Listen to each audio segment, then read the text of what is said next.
My husband said, if my late wife walked through that door right now, I'd pick up right where we left off, and I've never felt more like a second choice. My 34F husband, 37M, was married once before me. She was his high school sweetheart. They started dating their junior year, survived long distance during college, and got married when they were both 23 very shortly after graduating college. She passed away unexpectedly at age 26 from an aneurysm, and it obviously devastated him, especially because they were extremely young. They never had children. He contemplated ever remarrying because he was so heartbroken, but we ended up meeting about 4 years after that. We got married when I was 31 and he was 34 and have 2 children. Last night, we were at a friend potluck gathering. Everything was going well until one of our friends brought up a new topic that had to do with relationships. She is newly divorced, so it was about her divorce. Others were chiming in with past relationships from high school, college, etc. I had said I never thought I would get married because my luck with men has always been terrible until I met my husband, and I said I felt very lucky to have met him. After a little while longer, my husband brings up his deceased wife. Everyone knows he was married before me and that she passed away. He was talking about her and then drops a bomb and goes, if she walked through that front door right now, I'd pick up where we left off. If I am being honest, it felt like someone put my heart into a blender and punched me in the gut as hard as they could. Everyone in the room could sense the awkwardness that followed. To avoid making a scene, I just laughed it off, even though I think it was still obvious that it hurt me. I just felt that if you still felt that way, then why are we married? I've never asked him to get over his wife. I have never had a deceased spouse or even a deceased partner, so I am unsure how that feels. But I would never say that in front of my new spouse. After the gathering, we left and I did not speak to him the entire car ride home or barely the entire night. I did tell him that what he said hurt my feelings deeply and that we could talk in the morning once I've calmed down, because I didn't want to say something mean to him. I ended up sleeping on the couch because he would not leave me alone. It's now the next morning and I barely slept. He is still sleeping. I'm not really sure what to say or what he will say. Update, next day. This may be a long one. I also tried to reply to as many comments as I could, but they were flooding in and I got a bit overwhelmed. Also, alcohol was not involved in the sense that he wasn't drunk. My husband is 6 feet 3 inches and almost 250 pounds. He had eaten quite a bit and had 1 beer. He was practically sober. Anyway, we talked. I asked him to let me go first and to not interrupt. He doesn't usually interrupt anyway. This isn't verbatim. Just a rough sketch of how things went. I also included points some of you made. Without mentioning I posted about this, of course. I just want to say that I do not hate you for what you said. I understand where you were coming from. She died and it was something neither of you saw coming.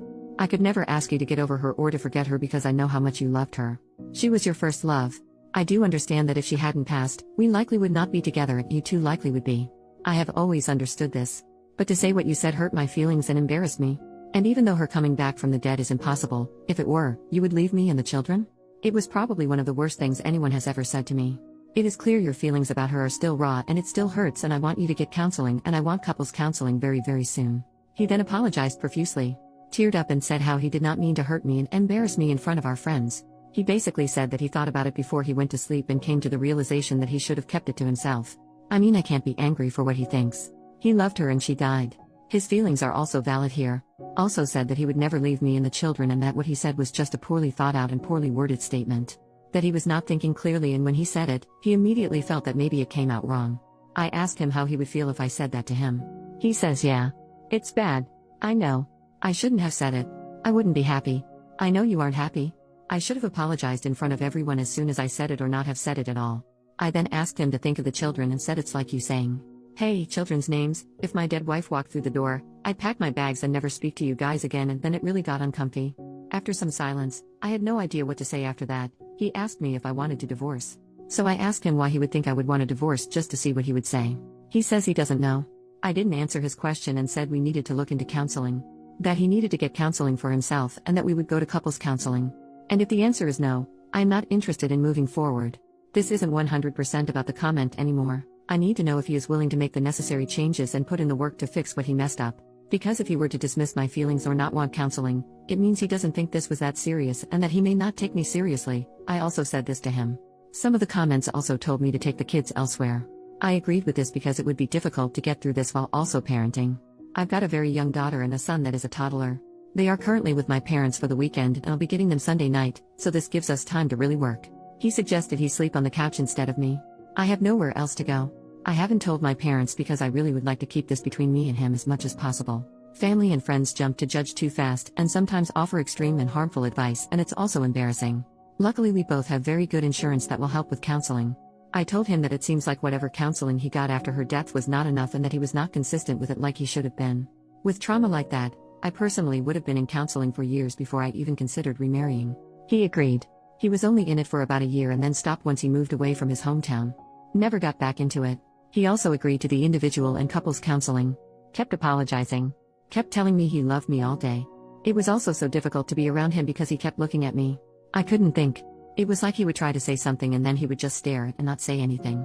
With the kids gone, there's nothing to really do except talk, so we talked again right before dinner time. He asked me if I wanted him to cook or buy something. I still was not hungry, to be honest.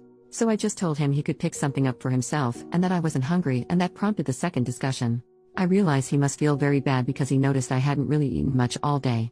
Kept asking me to eat. I wasn't sulking too bad or anything. Just doing my usual tasks, but not speaking or eating as much, and because we're home together all day, he noticed this. He asked me one more time to please eat dinner with him, so I agreed. During dinner, he told me that he looked for counselors himself and wanted me to see if I thought they were okay enough and that he would keep looking. Last stretch.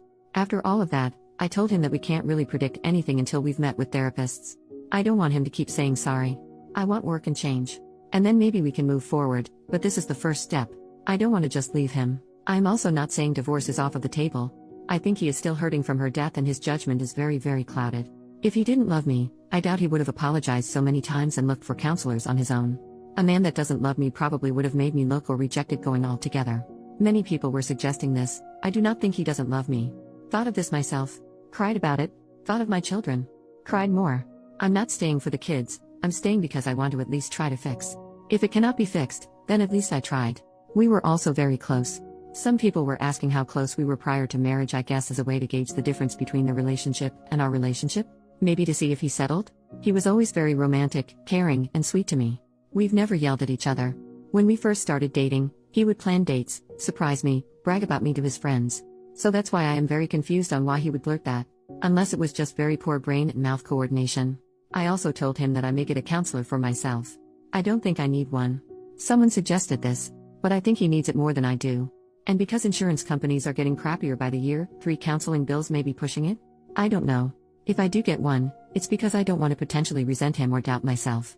Some people were making attempts to make me doubt myself. Some people in the comments were very nasty to me. I appreciate Reddit hiding comments with many downvotes as they may be mean, but I couldn't help but click. Some of you are very mean and very nasty individuals, and I hope you find happiness one day. There could be another update in the future. Not opposed to making one. Thank you all for your kind words and support. I've also responded to everyone that texted me, which was everyone there at the potluck that has my number. 3 people, there were 9 people there not including us. They've all basically said the same thing. They can't believe he said that, they feel bad for me, asking if everything is okay, what he said was not okay, etc. He showed me some of the texts with him and his friends, and some made me cry with how kind they were being towards me. Basically telling him he wasn't necessarily wrong for thinking that, but wrong for saying it. I told him I loved him as well. And I have never not loved him even for a second. And that I wasn't angry with him and didn't want him to, I guess, suffer for what he said. But I was just hurt and needed him to know that it did hurt me and him to respond how he saw fit, and we'd go from there. That is all for now. I could possibly answer more questions here? If you have any. I try to answer some of the more frequently asked ones that I saw.